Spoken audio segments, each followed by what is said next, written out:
And the third NDE's message to me was, great wisdom comes with great responsibility.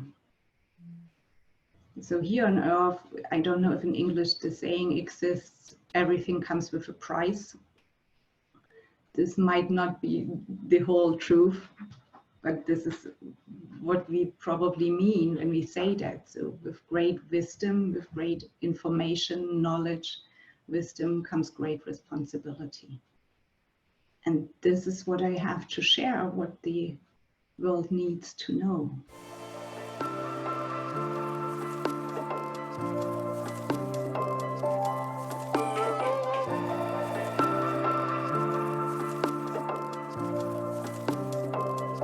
Hello. Well, we just started our recording. We are saying our prayers and our blessings that Zoom works beautifully today while I'm meeting with Dr. Petra Frese. Frese? Is that correct? Perfect. Yeah. Wonderful. I am just so honored that you are willing to meet up with me and we can just have a conversation. And for those of you watching this, this is just a conversation and getting to know some real wonderful people who are experts in their space. And so I just want to read a little bit about Dr. Petra. Born and raised in East Germany, she always dreamed of the West. While she was studying at the Humboldt University Berlin to become a scientist and an engineer, so she definitely has that part of her brain going on, the wall came down and she moved to West Germany. Later, she relocated to beautiful Switzerland, which I've been there, is so amazingly beautiful. So she moved there with her family, and there she became a pillar of her community as a volunteer firefighter. Lovely. I'm taking a little off note. I've been doing some Grey's Anatomy binge watching with my daughter-in-law, just as kind of an nighttime thing. And so one of the doctors actually became a firefighter. So we're right in that space.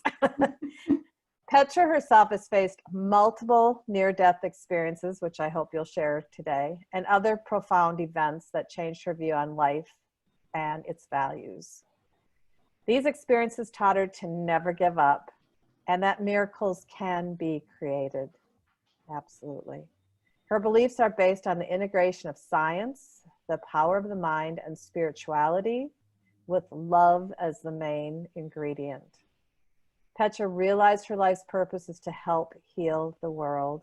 Gal after my own heart. She followed her soul's plan and became an award-winning hypnotist and instructor, healer, spiritual teacher, and mental coach. She currently runs offices in Pennsylvania, here in the US, and Switzerland. She is also regularly invited as an international keynote speaker, and she became globally known as the intuitive scientist. I love that. For her lifetime achievements, she was awarded an honorary doctorate in psychology. And so Petra's work focuses on the power of the mind, death, and sexuality, as well as balance and control. So I'm highly interested in hearing all about this. She now lives on the East Coast in the US with her husband, the love of her life. Her cold-nosed, warm-hearted old English sheepdog, who is sitting next to her now. So if we hear from her beautiful sheepdog, that's awesome. And she also has a colorful parrot. So everything, you're just like a woman after my own heart. I just love everything about you, including your animals. Birds are just so important to me, and our pets, just so loving, so wonderful. So this is kind of an open forum. We're just gonna have a conversation, and I just wanna let people know how this started.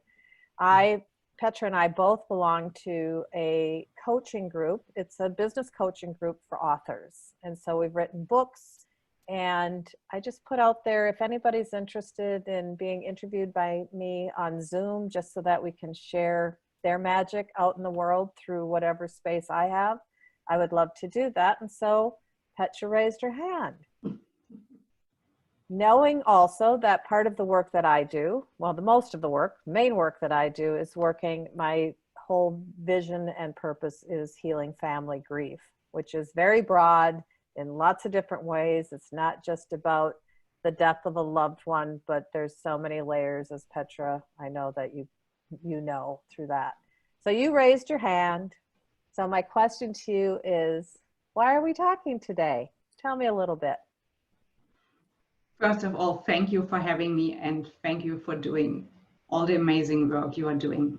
Thank you for sharing your heart with us. Thank you, Pat. You're welcome. So we are talking because I want to share at least partially my story in order to give people hope. To share what I've experienced, some tools I used for myself, and I'm now sharing with my clients to make this process of healing a little easier. That's the reason why I raised my hand. Oh, beautiful. I love it. So should we start kind of from, I don't know if it's the beginning, but near-death experiences are so fascinating for those of us who have not experienced it. And being a scientist and then having a near-death experience, can you share a little bit some of your story with us, please? Absolutely. It's not the beginning. It is more or less the beginning of my conscious spiritual path. So prior to that, I have lost 2 children. And I was done with life. The first one, I somehow could continue living and breathing. After the second child passed, I didn't see any reason, and I had no idea how I would manage this thing that we call life. I was still very young, had no clue what I know today. Of course, that time I thought I'm not that unexperienced, so I didn't see any purpose in life. And then I finally decided that I would go into science and use my analytical brain, kind of shutting off the emotional part. And I thought this is a pretty cool coping strategy. And I was done with family and children and didn't want to go through that again. So I had lost almost everything. I had lost my relationship, my home, my money. It was a very nasty situation. And today I know I left an abusive relationship. I had no clue that time. And then I met my now husband. We have been married for 26 years and we have a grown daughter together. She's beautiful. But I didn't know that time. And so life lived me. And after I had given birth to our daughter, an uterus scare ruptured I had from a previous birth, and the medical doctors didn't realize what was going on. I had a very intense pregnancy. I spent 30 weeks in a hospital bed during my pregnancy, and so we kind of celebrated having that baby being alive. And they probably didn't care so much about me, and my husband forced them to check, to double check, and it was very late. I had lost a lot of blood already, and then they rushed me into surgery. And the next thing I remember that my conscious thought was, my life's work is done. I have a baby. And I remember vividly how I left my body and I watched the scene from above. And it took a moment to realize the body they are working on, this is the body I used to be inside it. And what I was thinking, and it's not that the thinking we know here, it just happens. It was instantly. And I thought, okay, that's cool that they are busy, because when they are so busy, they cannot do any harm to the world. So let's keep them busy. And then I was pulled, it was a really strong force, through a very short, dark tunnel, and then into a light I cannot explain, even after so many years. I cannot explain this sparkle, this brightness, this warmth of that light. And it was just amazing, and I wanted to be there, and I still feel how I expanded, and I wanted to be there, and then I was harshly stopped. And it took me a while. What is time? Time doesn't exist there. What we compare on earthly feelings. I think it took me a while to realize what was going on, and I've seen faces, not faces we know here. It was kind of a foggy structure, but I could recognize the faces. And one of them was my great aunt. I met her a couple of times as a child. She had passed away many years prior to that. And she was the one that stopped me, and she told me, it's not your time, you cannot stay here. But we want to show you something. We need you to go back, and you have to fulfill your purpose. And that time we lived in Germany. And all the language we spoke was German, nothing but German. And then God spoke to me. And he said the sentence in English, the world needs to know. The world needs to know. And then he left. And I had no clue what the world needs to know. And then the other souls, my great aunt and the other souls, showed me around and gave me the insights, what the world needs to know. And all the other messages have been revealed in German. So, and I'm going to share with you what the world needs to know. Thank you.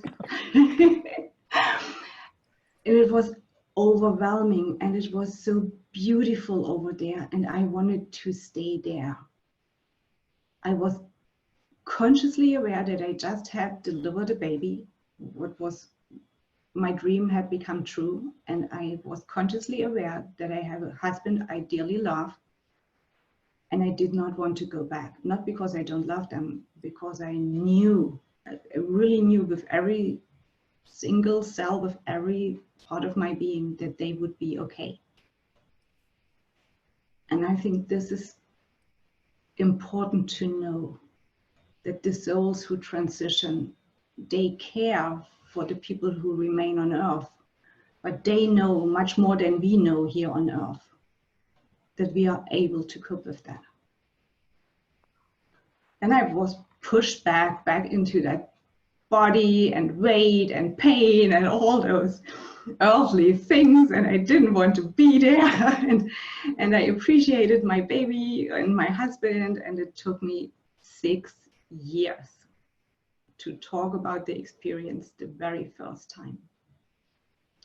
I was so scared. I couldn't put it together, and me being a scientist and this spiritual experience, I had no clue, and I was scared. And after 6 years, I started opening up to my husband, and I shared, and I told him what I had experienced, and I told him the messages that there is no real death. We continue to live. We leave our bodies, but we continue to live. So there is no reason for us to be scared. This was message number 1. And my second near-death experience, I received the message that we always have a choice. Even though we don't see it, but we always have choices. And this is something I think we need to keep in mind, that every soul has a choice. And following their life's path, they get advice from the other side. But there are choices. So it's always to our very best and to the souls that transition to their very best. So when they are taken away from us and we remain with our pain and the loss and the emptiness, they went and had a choice. Mm-hmm. I didn't understand that the first time, because I felt I didn't have a choice. I was pushed back. And the third NDE's message to me was, great wisdom comes with great responsibility. So here on earth, I don't know if in English the saying exists, everything comes with a price. This might not be the whole truth, but this is what we probably mean when we say that. So with great wisdom, with great information, knowledge, wisdom comes great responsibility. And this is what I have to share, what the world needs to know. And the beauty after those 3 NDEs, the beauty of that, after them, I had 4 out-of-body experiences.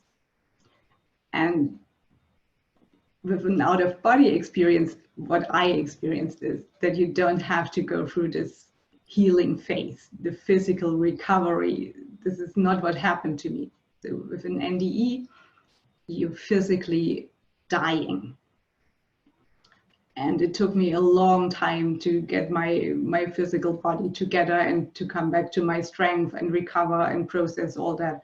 With an out-of-body experience, that's, I think, is much easier because you don't have this physical injury and you don't have to recover physically so much. So there's a lot of opportunities for us to learn. We always have choices and we don't have to fear anything. And it happens for a reason. This is like so, I could just cry because I do work with, my passion is grieving parents. I was born into a grieving family where my parents, my oldest brother had died 6 years before I was born, so I'd never met him, and they buried their grief. And I called it failed grief because they were never able to work through that grief. And as you said, so many things happened in their lives. And my mom is upstairs. You might even hear the TV going. She's going to be 96 in July. And she never was able to really express her love, her guilt, all those feelings that go with deep grief until my brother would have been 60. So my mom was almost 90 years old. And so I have a deep passion to help. But I have a question for you, which is not in our list of questions, but when I was a corporate executive and flying on a plane one time, and this was in 2012, shortly after my brother's, what would have been his 60th birthday. He was born on June 21st. I was born 6 years later on June 22nd. So we were very, I always felt this kinship with him. You're getting goosies. Yeah. I've always had this kinship, even though no one ever talked about his name. I used to go to the cemetery and sit at his little stone and just be with him, but I don't know how to explain that. And my parents didn't know that I would do that. And I was on a plane and this voice came. I felt like I was hit by lightning or that I had a seizure. And I'm a nurse, so science, I totally get that piece of it, but I felt like I had a seizure, and this voice said, "I was born through you." And I immediately just knew it was Greg. And that's why I say our soul's purpose, because we absolutely had this beautiful connection that I had no clue about as a child, but then having him come back, and it really is to help families. So I'm so grateful that I didn't know your story.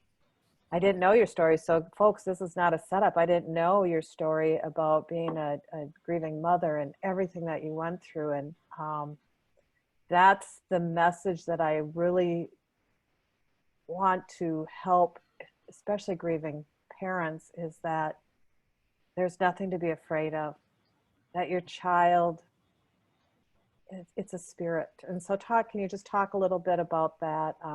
What are some of the things that you think are helpful for the people who are grieving, especially those who have lost a child, since you unfortunately are the expert about that? And I'm not proud about that. No one wants to be that. No, not at all. Not at all. What I'm going to share is from my personal experience. I don't know if this is true for many, because I did not express it to the outside. I was grieving silently. And it took me 25 years. So I started after 6 years talking to my husband, and after 25 years, I was voluntold to speak at a conference about my NDEs, and there I learned I can survive. I'm still here, right? I can do that, and how much help and hope it gives. And what I did in the grieving phase, I felt a lot of guilt. I thought constantly those spinning thoughts, what could I have done differently? Why me? Why 2 times? What happened? Is this a punishment? And all those nasty voices. And this is what I want to share. You haven't done anything wrong.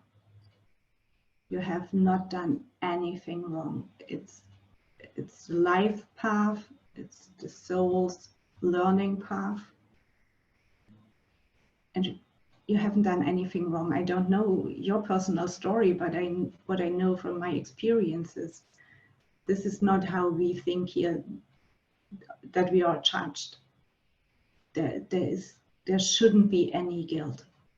And if you can do this for yourself, to lift that burden, that's a huge weight lifted, because you haven't done anything wrong. There is no place for guilt. And the second thing, what I think was, I would have been happy if someone had told me. What happened to me was, after 7 years, the pain changed. And I had another phase of severe grief, because I felt so bad that it did not hurt so much anymore. It changed, it was different pain. And I felt again guilty that I did not experience the same intensity of pain anymore. Now with hindsight, I know I was probably ready to move forward and to help other people. I didn't know at that time, and I kept it to myself because I didn't know how to handle that. So those are the 2 things I really want to share. There is no reason to feel guilty about.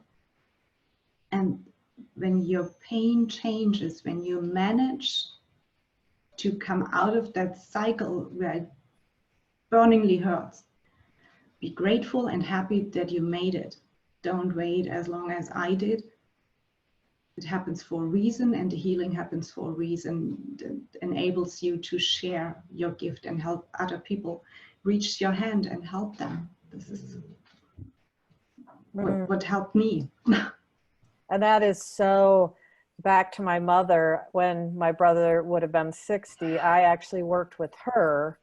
I was already in coaching, but I just started to ask the questions and peel back the layers, and the guilt that she had held to her chest so quietly for all those years was the immense emotion that really had frozen her in so much of her life.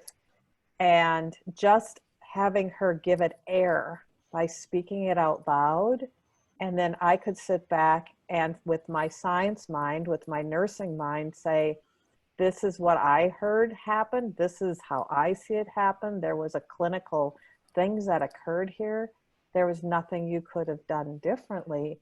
And once she had that, it was just almost like because she was able to put air to it, because when you hold it in, you're suffering that whole time that you're holding it in. Yeah. So thank you. That's what I can't wait to share your story with all my clients and my past clients and the future ones, of course, but because this is what we work through in the coaching program is, let's give it air. Let's talk about it. Let's work through these emotions, especially anger and guilt.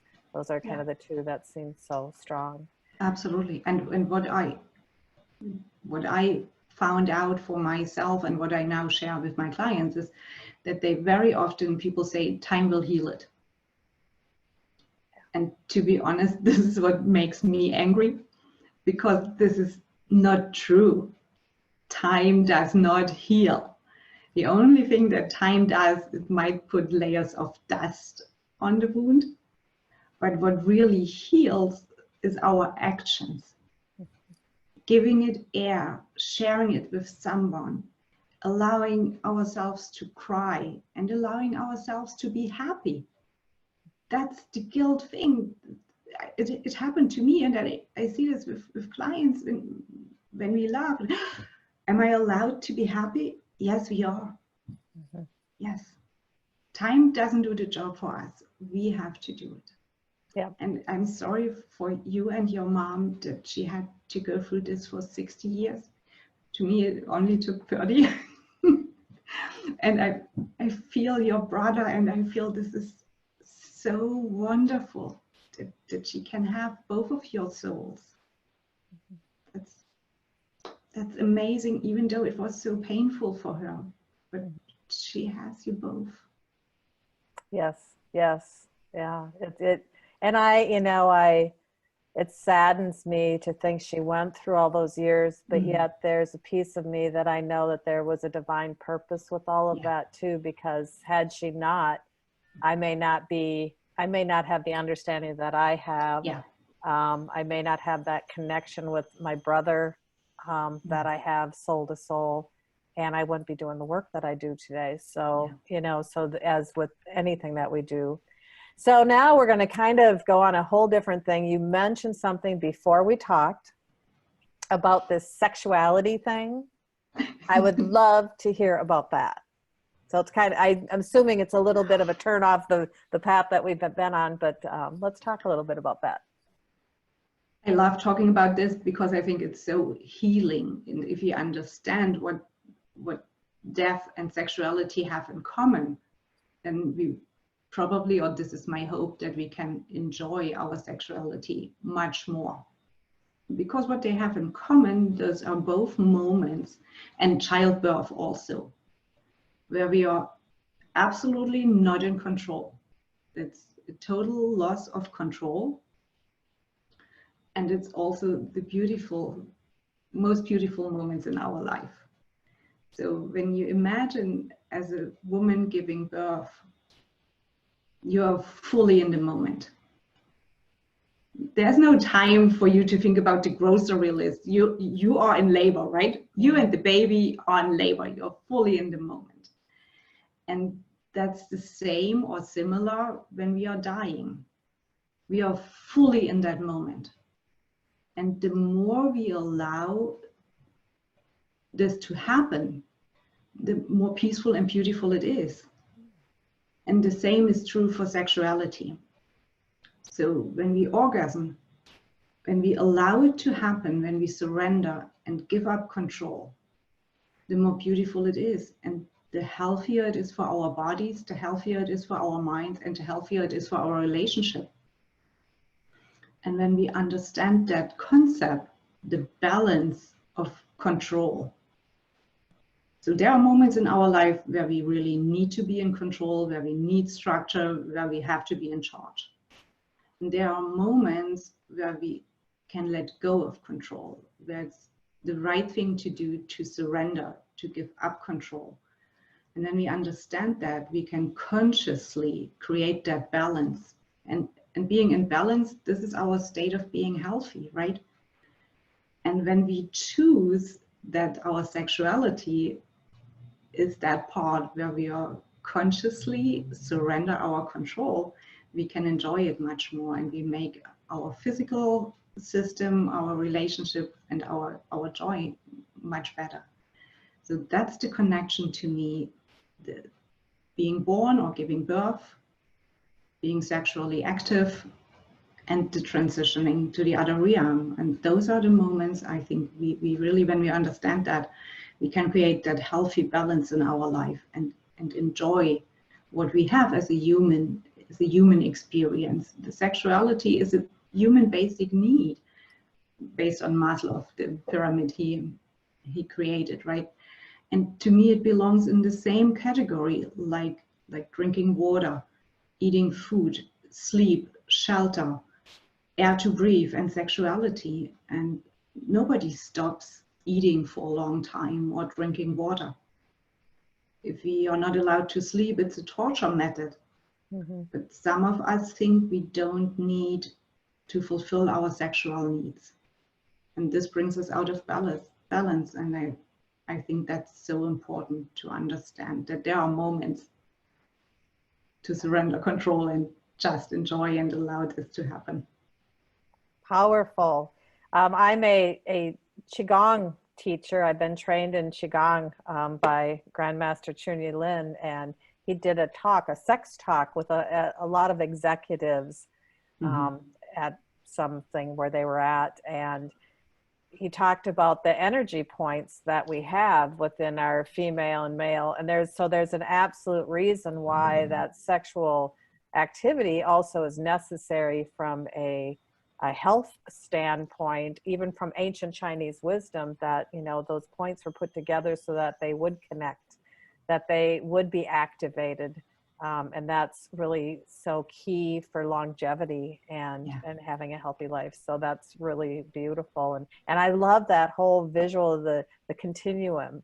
You know, you give birth, go through that, the sexual activity, and then death, and it's all beautiful.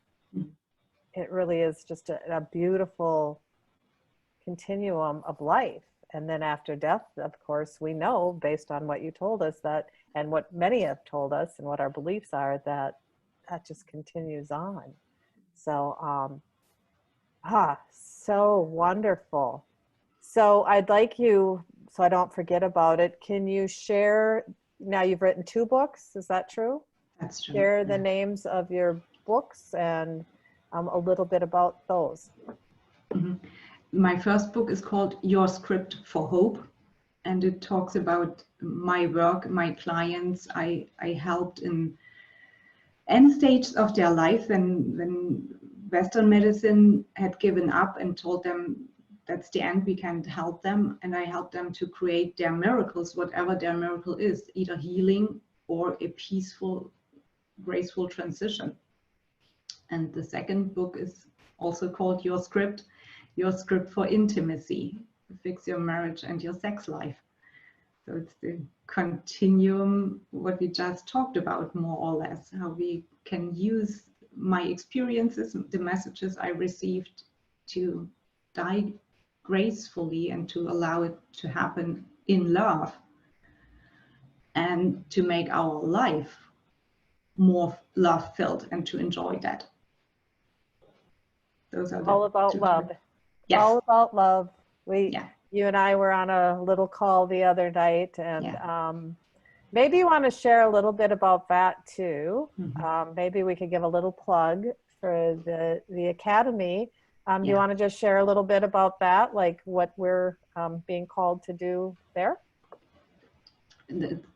How I see the Academy is the Medical Jedi Academy, and we bring together experts from different fields to help medical doctors or medical professionals to grow into the new medicine, to make the shift from solely using scientific information, knowledge, to combine it with spiritual wisdom, the bridging, what I do, what you do, our information, our knowledge, our scientific understanding from the corporate world, and the spirituality we learn. So that bridging and combination. And to me, it's Alberto Rialdo said it once very nicely, I think, information or knowledge is to know that water is H2O.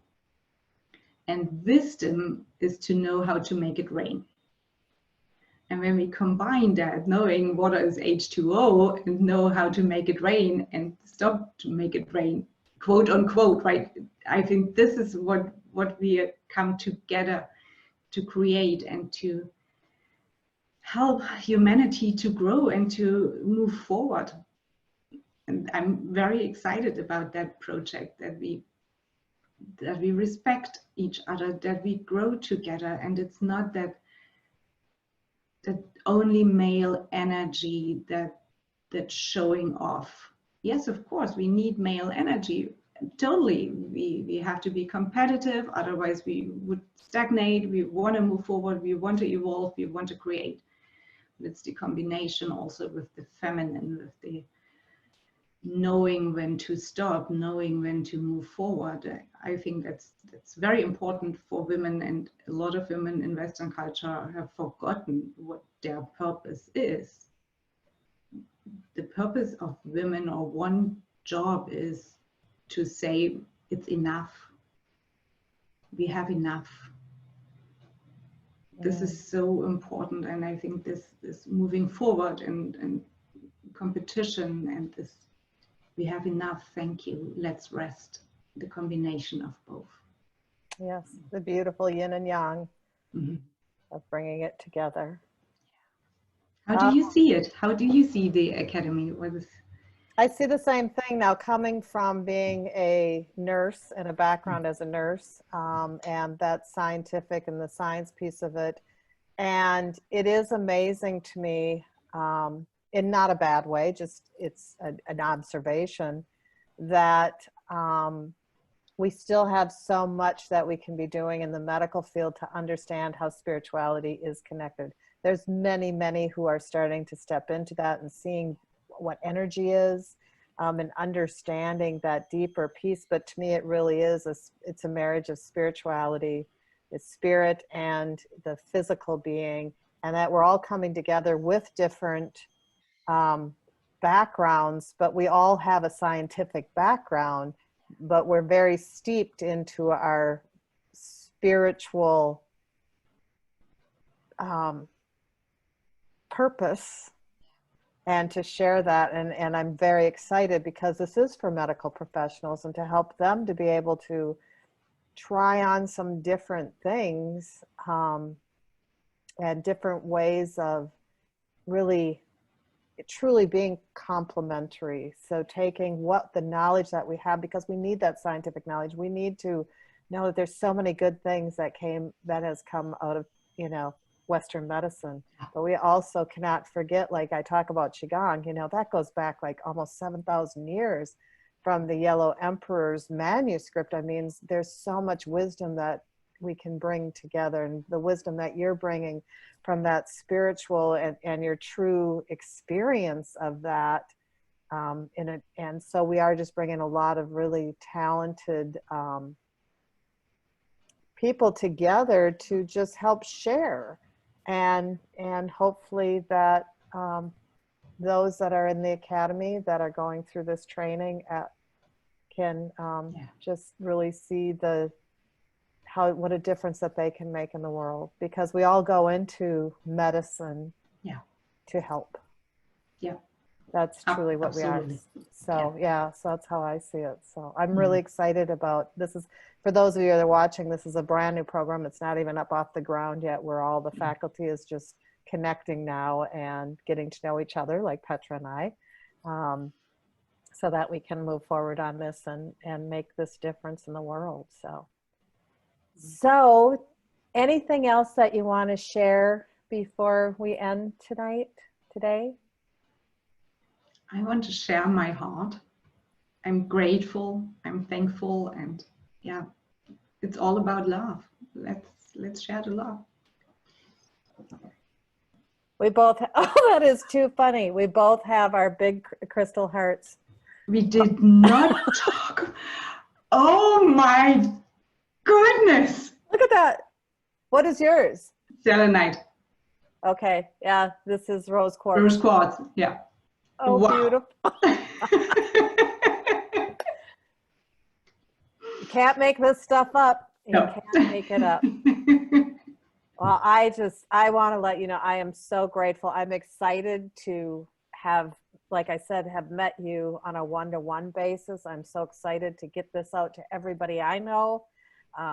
This is just amazing stuff. I know that we will be connected on a going forward basis. Beyond the Medicine Jedi, yes, our hearts are connected. Yeah, absolutely. Thank you so much. Thank you. Thank you for your time. Much love to you. Big blessings. Thank you.